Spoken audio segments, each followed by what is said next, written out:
링컨 대통령이 취임한 지 얼마 안 돼서 장관들을 임명하던 때의 이야기입니다. 링컨은 비록 지명도는 낮지만 실력이 출중한 베이커라는 의원을 행정부 장관으로 임명하려고 했습니다. 그런데 그 임명안을 놓고 반대가 제법 심했습니다. 인지도가 높은 장관이 뽑혀야 된다고 하는 이유 때문입니다. 그래도 링컨이 임명을 강행하려고 하자 몇몇 의원들이 대표를 뽑아서 대통령에게 보냈습니다. 그리고 그 대표로 온 의원이 베이커가 장관이 되면 안 되는 이유라는 보고서를 제출했습니다. 그 보고서를 다 읽은 링컨이 대표로 온 의원에게 물었습니다. 이 보고서는 내가 받은 것이니까 내가 마음대로 처리해도 됩니까? 그렇다는 대답을 듣자마자 그 보고서를 찢어서 불타고 있는 벽난로에 던져버렸습니다. 사실 이 베이커라는 의원은 정직하고 바른 사람인데 이 정직하고 바른 사람이 받는 어떤 사회적인 핍박이 있었던 것입니다. 그걸 알고 그런 사람을 더 보호해주고 그런 한 사람을 귀하게 여기는 마음을 가지고 링컨은 반대하는 사람들과 맞서 싸웠던 것입니다. 이런 링컨의 마음의 뿌리는 어디에 있냐면 성경적 관점이었습니다. 어려서부터 어머니를 통해서 성경을 배운 링컨은 한 사람 한 사람을 대하는 마음을 아주 특별하게 가졌던 인물입니다. 그래서 링컨을 다른 말로 말한다면 사람을 귀하게 여길 줄 알았던 대통령이라고 말할 수 있습니다. 사실 우리도 그런 성경적 관점을 가지고 자신을 볼 줄 알고 이웃을 볼 줄 아는 그런 관점, 그런 안목이 다시 열려야 합니다.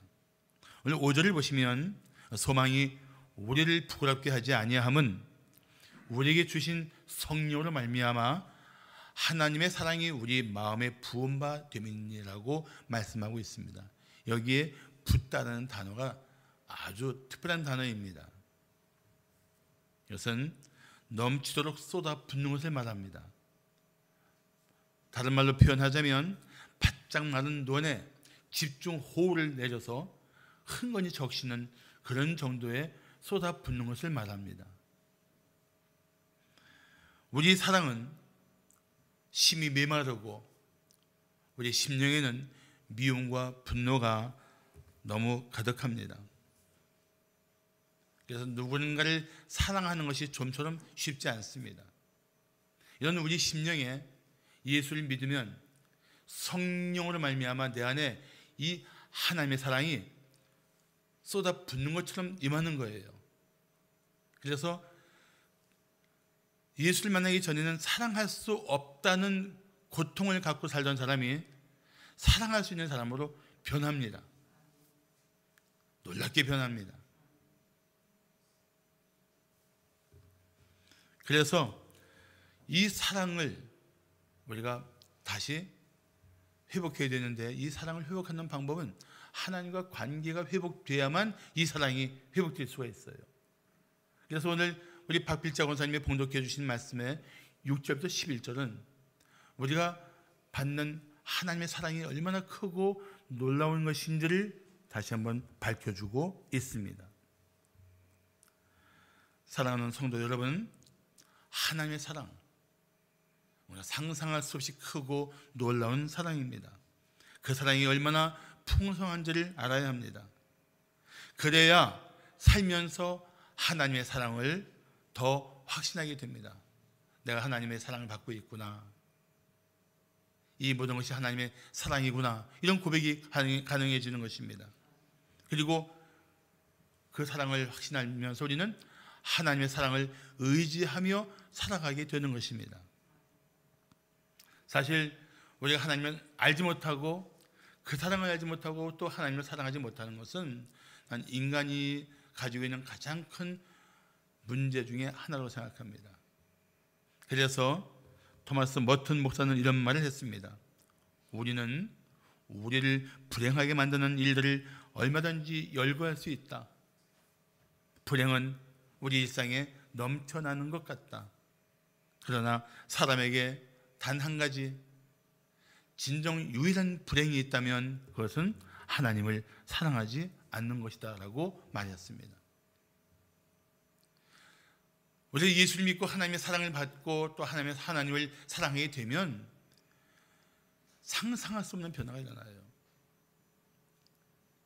하나님과 관계 속에서, 인간 관계 속에서, 자신과의 관계 속에서도 정말 완전히 새로운 변화가 일어납니다. 그래서 하나님의 사랑을 받은 성도는 하나님을 사랑하게 됩니다. 그리고 또한 이웃도 사랑할 수가 있습니다. 자신도 사랑할 수 있어요. 그러므로 오늘 우리는 이 성경 말씀을 통해서 로마서 5장 5절부터 11절 말씀을 통해서 하나님의 사랑이 얼마나 크고 놀라운 것인지를 함께 살펴보고자 합니다. 자, 우리가 알아야 할 하나님의 사랑은 어떤 사랑일까요? 첫째, 우리가 연약할 때에도 사랑하신 사랑입니다. 하나님의 사랑은 우리가 연약할 때에도 사랑하신 사랑이에요. 한 번은 차를 운전하고 가는데 길가에 한 장애인이 휠체어와 함께 엎어져 있는 거예요. 차를 이제 길가에 세우고 부축해서 이제 앉혔는데 안타깝게도 휠체어 타고 이제 가다가 너무 급하니까 소변을 본다고 하는데 부자연스럽게 하다가 엎어진 거예요. 본인이 자신이 너무 비참하게 생각되니까 울고 있더라고요. 휠체어에 잘 앉혀드리고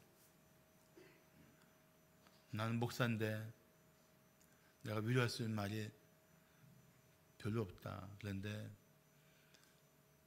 비참하게 생각하지 말고 그런데도 불구하고 당신이 열심히 살았던 이 모습은 참 아름다운 것이니까 이젠 한번 예수 이름을 한번 불러봐라.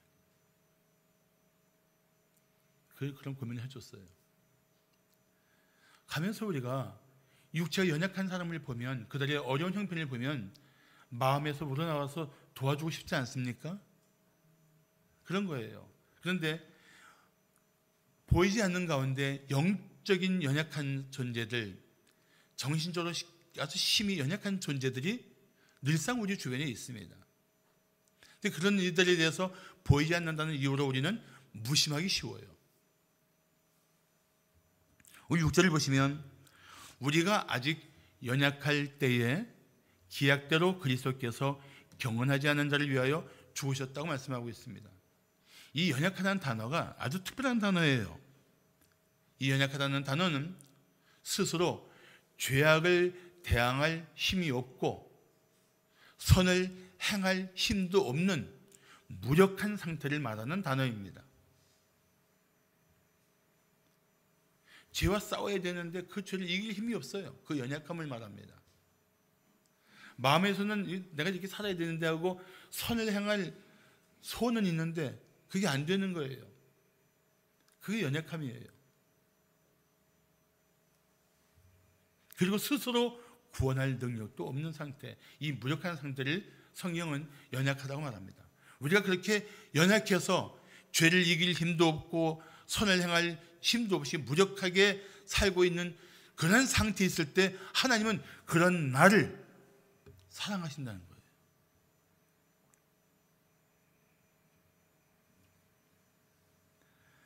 우리 연약하니까 죄의 세력 앞에 무력하게 넘어집니다. 연약하니까 세상의 도도한 이 죄악의 흐름에 우리는 속절없이 휩쓸려 가게 됩니다. 참 연약한 존재예요. 우리는 너나 없이 모두 연약한 인간입니다. 믿게 보면 한없이 밉살스럽지만 불쌍히 여기면 사실은 참 불쌍히 여겨야 마땅한 존재들입니다. 인간이나 그래요.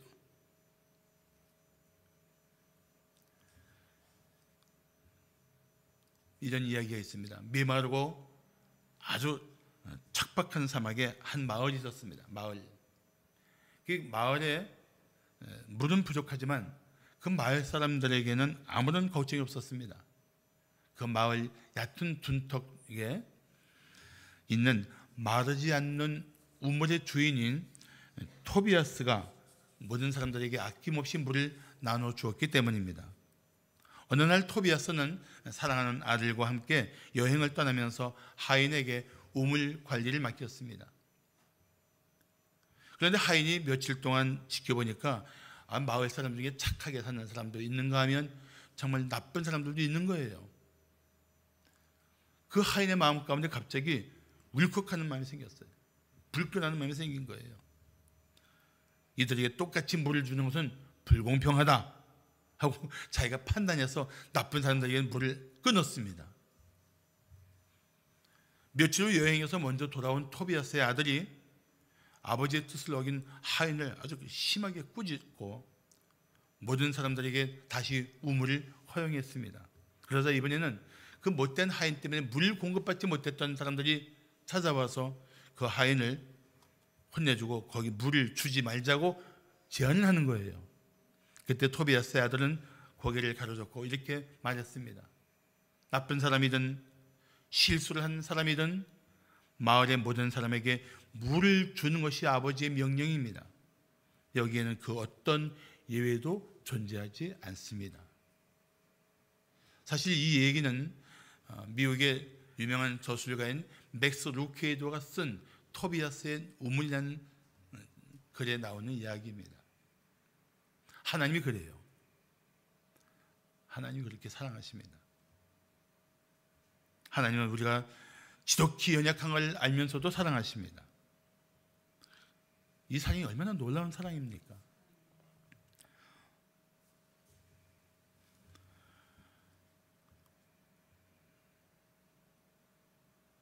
우리가 연약한 이웃들을 긍휼히 여기고 사랑해야 할 이유는 우리가 연약할 때에 그 하나님의 사랑을 받았기 때문입니다.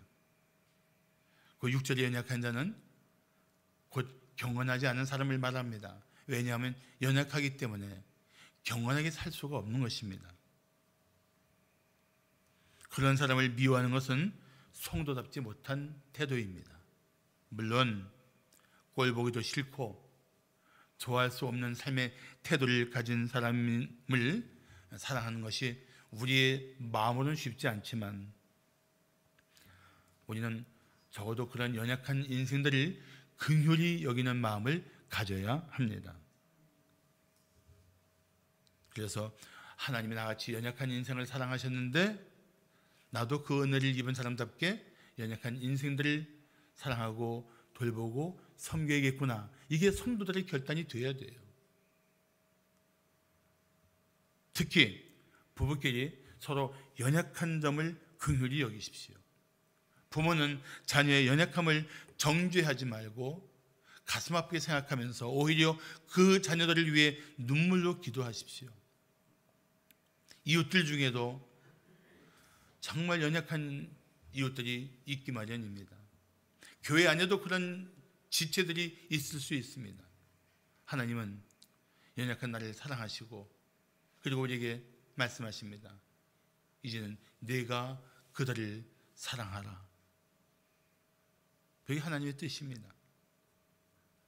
오늘부터 시작하십시오. 연약한 인생을 사랑하며 그들을 섬기는 여러분의 손길 속에서 당신도 놀라운 변화가 일어나고 그 사랑을 받는 연약한 이웃도 놀라운 변화가 일어나게 될 것입니다.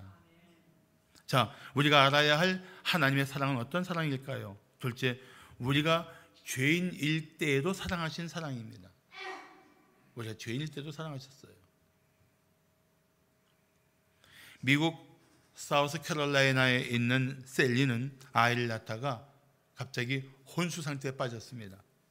아이는 무사했지만 아내를 잃을지도 모르는 남편 제레미는 큰 슬픔에 빠졌습니다. 원인을 알 수 없는 혼수 상태여서 곧 세상을 떠날 수도 있다며 의사는 남편에게 마음의 준비를 하라고까지 말했습니다. 며칠 뒤 제레미는 귀여운 딸을 한 번도 안아보지 못하고 세상을 떠날 수도 있는 아내 품에 아기를 살포시 안겨주었습니다.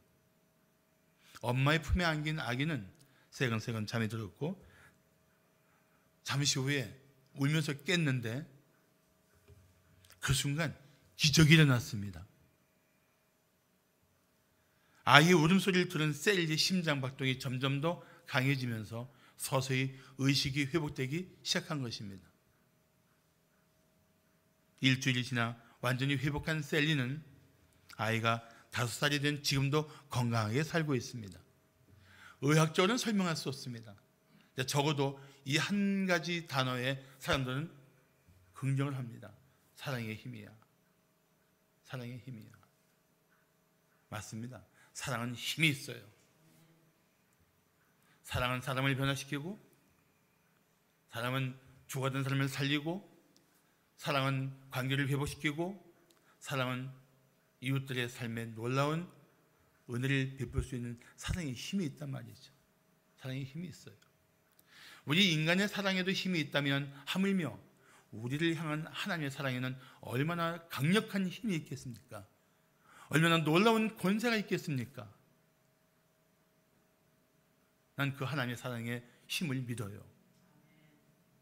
그러니까 나 같은 죄인도 구원해 주시는 거예요. 그 사랑의 힘이란 말이죠. 하나님의 사랑의 힘.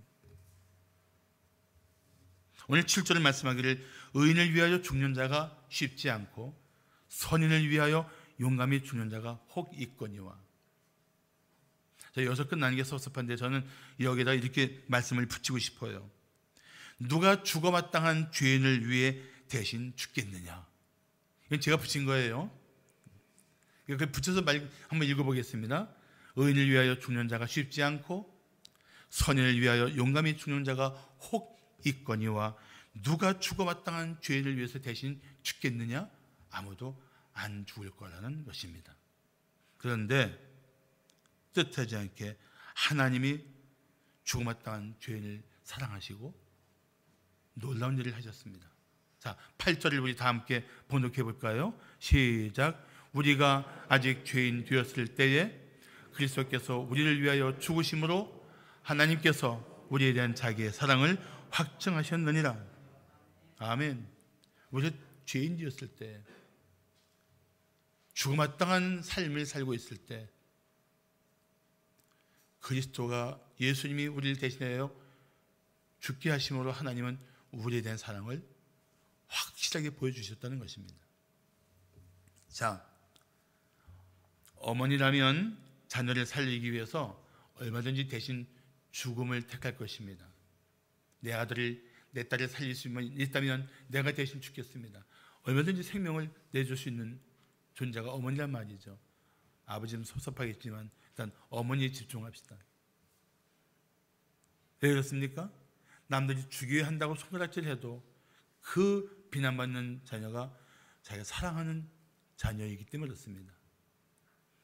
그런데 이사야 49장 15절을 말씀하기를 여인이 어찌 그 젖먹는 자식을 잊겠으며 자기 태에서 난 아들을 긍휼히 여기지 않겠느냐. 그들은 그러한 자식들을 잊을 수 없는 엄마들은 혹시 잊을지라도 나 하나님은 너를 잊지 아니할 것이라고 말씀하고 있습니다. 하나님의 사랑은 바로 어머니의 사랑의 원형이에요. 원형. 근본입니다. 어떤 사람이 부모에게 버림받고 자기는 쓸모없는 존재, 버려진 존재라고 자신을 스스로 학대하고 있었는데 예수를 만나게 됩니다. 그는 성경을 읽다가 한 구절에 마음이 꽂히고 그 구절 붙들고 그는 펑펑 울었다고 합니다. 시편 27편 10절 말씀이에요. 내 부모는 나를 버렸으나 여호와는 나를 영접하시리이다.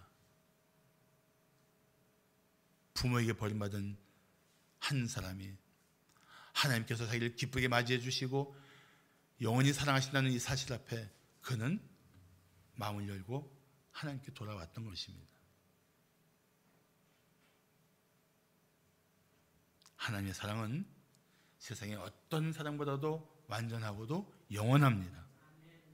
그런데 하나님이 우리를 사랑하신 증거가 어디에 있느냐? 십자가에 있어요. 정확히 말하면 십자가에서 대신 죽으신 예수 그리스도가 하나님의 사랑의 증거입니다. 세상 사람은 십자가를 대수롭지 않게 생각합니다. 아예 관심도 없습니다. 그러나 십자가에 나타난 하나님의 사랑을 받은 우리에게는 십자가는 하나님의 사랑의 증거인 것입니다.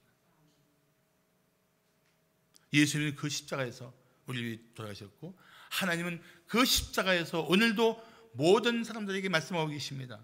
내가 예수를 내어줄 만큼 너를 사랑한단 말이야. 아직도 나의 사랑을 믿지 못하겠니? 너를 사랑하는 나의 마음을 이제는 받지 않겠니? 내가 너를 얼마나 사랑하는지 알고 싶다면 십자가를 바라보아라. 말씀하고 계시단 말이죠. 그렇습니다. 우리는 참 끔찍한 죄인이었던 존재입니다. 그런데 예수님을 믿고 의롭다함을 받았습니다. 그리고 하나님과 이제는 사랑의 관계를 나누는 그런 존재가 되었습니다. 이게 얼마나 놀라운 일입니까? 십자가를 바라보면서 한번 생각해 보세요. 하나님 어떻게 나 같은 죄인을 사랑하셨습니까? 십자가를 바라보면서 혼자 한번 말씀해 보세요. 하나님 어떻게 나 같은 인생을 사랑할 수 있습니까?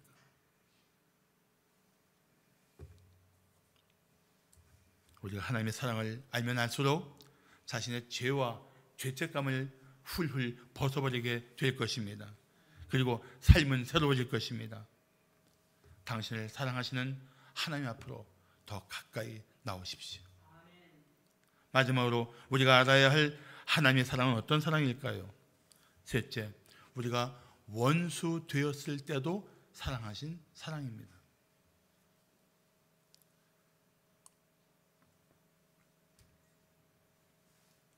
장차 우리가 받을 약속이 있습니다. 9절을 보시면 그러면 이제 우리가 그의 피로 말미암아 의로부터 하심을 받았으니 더욱 그로 말미암아 진노하시면서 구원을 받을 것이니라고 말씀합니다.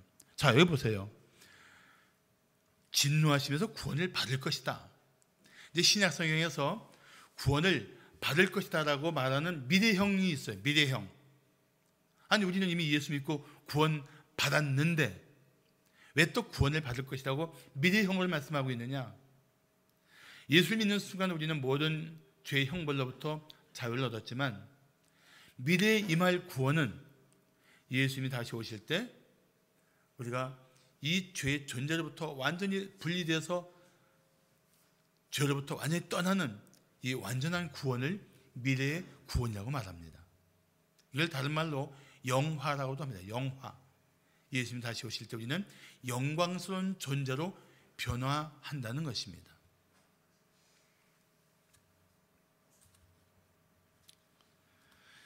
이렇게 마지막에 영광스러운 존재로 변할 하나님의 사람들이 이 땅에 살면서 사랑하는 방식이 세상 사람과 같을 수가 없어요.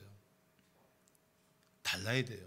그 달라야 되는 그 다른 사랑의 특징 중에 하나가 뭐냐면은 남들이 사랑할 수 없다는 사람도 사랑할 수 있어야 하는 것입니다.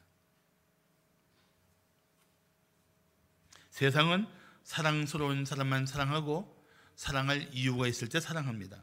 이것을 우리는 조건부 사랑이라고 말합니다. 그러나 우리는 원수도 사랑해야 합니다. 예수님이 이렇게 말씀하셨습니다. 또 내 이웃을 사랑하고 내 원수를 미워하였다는 것을 너희가 들었으나 나는 너희에게 이르노니 너희 원수를 사랑하며 너희를 박해하는 자를 위하여 기도하라. 허건나 싸우던 남편이 어느 날 와서는 변했어요. 그날 아내가 바빠서 교회를 못 나갔는데 혼자 교회 갔다 온 아내가 남편이 변한 거예요. 그래갖고 남편이 어떻게 변했냐고 궁금해서 이제 왜 변했지 하고 교회 홈페이지 들어가서 설교를 들어봤더니 설교 제목이 네 원수를 사랑하라는 거예요. 그래도 좋아요. 그렇게라도 변하면 좋아요. 그래서 원수였던 사이가 변하면 좋아요. 예수님이 그렇게 말씀하셨을 뿐 아니라 십자가에 못 박히실 때 자신을 못 박은 로마 병사들을 위해서 하나님 앞에 놀라운 기도를 하십니다. 아버지요, 저들을 사하여 주옵소서. 자기들이 하는 것을 알지 못함이니이다. 자기를 죽이는 원수들을 위해 기도했던 예수님, 그분은 오늘도 우리에게 원수까지 사랑하라고 말씀하고 계십니다. 우리는 원수도 사랑하라는 명령을 받았습니다. 우리가 원수까지 사랑할 이유가 무엇일까요? 우리가 그 사랑을 받았기 때문에 그렇습니다. 오늘 본문 10절을 보시면 곧 우리가 어떤 때? 원수 되었을 때에 그의 아들의 죽으심으로 말미암아 하나님과 화목하게 되었은즉, 화목하게 된 자로서는 더욱 그의 살아나심으로 예수님의 부활로 말미암아 구원을 받을 것이니라. 미래형이죠. 장차 영광스럽게 변할 완전한 구원을 말하는 것입니다. 하나님과 원수였던 우리가 하나님과 화목하게 된 것은 예수님의 십자가의 은혜입니다. 예수님은 생명까지 바쳐가면서 하나님과 원수되었던 우리를 하나님과 화목하게 하셨습니다. 그렇게 십자가에서 나타난 하나님의 사랑은 조건 없는 사랑, 무조건적인 사랑이라고 말합니다. 우리는 이 모든 죄를 벗어나 마지막에 영광스러운 존재로 하나님 앞에 서게 될 것입니다. 그래서 골로새서 1장 21절과 22절을 말씀하기를 전에 악한 행실로 멀리 떠나 마음으로 원수가 되었던 너희를, 전에는 그랬지만 이제는, 전과 이제, 비포와 애프터가 있는 거예요. 전에는 너희가 마음으로 하나님과 원수가 되었던 존재야. 그렇지만 이제는 예수 그리스도의 육체의 죽음으로 말미암아 하나님과 화목하게 하사 너희를 거룩하고 흠 없고 책망할 것이 없는 자로 하나님 앞에 세우고자 하셨다고 말씀하고 있습니다. 하나님과 원수였던 우리가 예수를 믿고 어떤 소망을 갖게 되었습니까? 이 땅에 끝나는 날 하나님의 진노에서 벗어나 영광스러운 존재로 하나님 앞에 서게 된다는 것입니다. 이것이 우리가 가진 소망이에요. 이 소망 때문에 우리는 원수도 사랑하면서, 이 소망 때문에 우리는 오늘 이 삶을 즐거워할 수 있는 특징이 있어요. 그래서 11절을 말씀하기를 그뿐 아니라 이제 우리로 화목하게 하신 우리 주 예수 그리스도를 말미암아 하나님 안에서 또한 즐거워하느니라. 남들이 할 수 없는 사랑을 하면서 그런 사랑을 가능하게 하신 하나님의 품 안에서 즐거워할 수 있는 인생들, 그것이 예수를 만난 하나님의 사람들의 삶인 것입니다.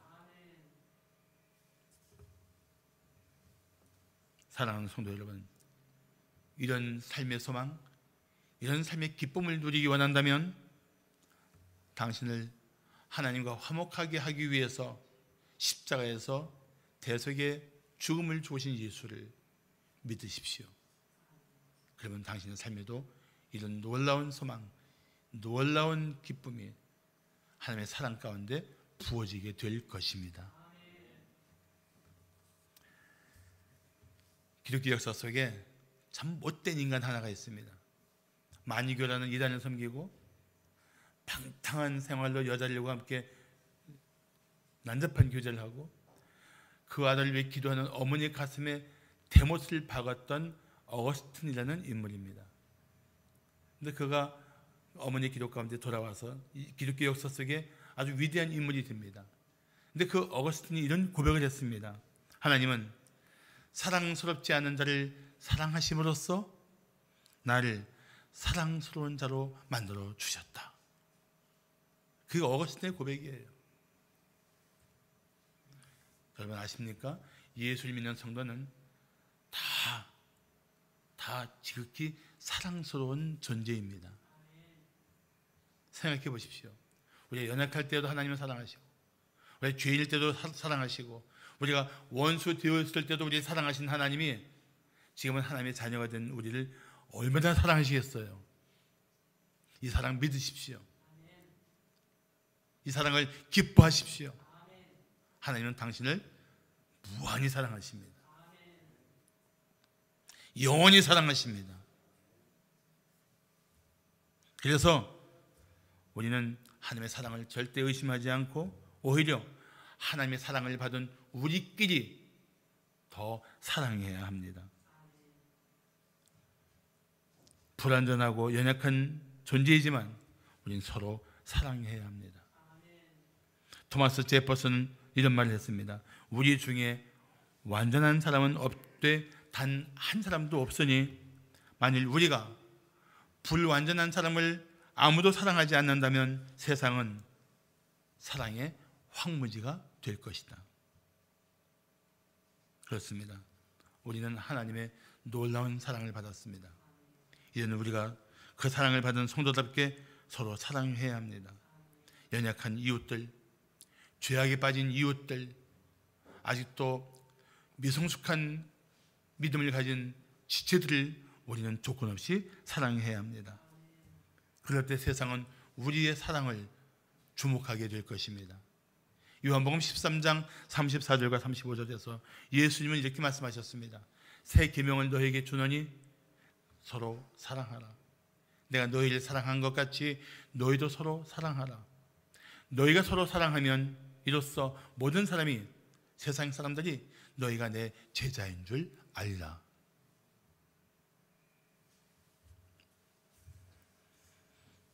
자, 묻습니다. 혹시 당신이 지금 나는 이 사람은 결코 사랑할 수 없어 라고 고집스럽게 말하고 싶은 사람이 있습니까? 내 눈에 흙이 들어와도 사랑할 수 없어 라고 정말 못마땅해 생각하는 사람이 있습니까? 누구입니까? 무슨 이유입니까? 어떤 이유가 있든지 이제는 그의 연약함을 불쌍히 여기십시오. 그리고 당신이 받은 이 놀라운 하나님의 사랑으로 그를 불쌍히 여기고 그를 위해 기도하고 그를 사랑하십시오. 그래서 당신의 그 섬김 가운데 하나님의 사랑 안에서 그 영혼이 치유되고 회복되도록 도와주십시오. 당신이 하나님의 사랑 안에서 치유되고 회복된 것처럼 이웃들을 치유하고 회복하는 하나님의 사람들이 되어야 합니다. 그럴 때 우리 교회는 민족을 치유하고 세상을 변화시키는 교회가 될 것입니다. 그리고 우리 교회 안에서 모든 죄와 고통스러웠던 과거의 멍에를 다 벗어버리고 회복하는 우리 이웃들이 하나 둘 늘어나게 될 것입니다. 기도하겠습니다.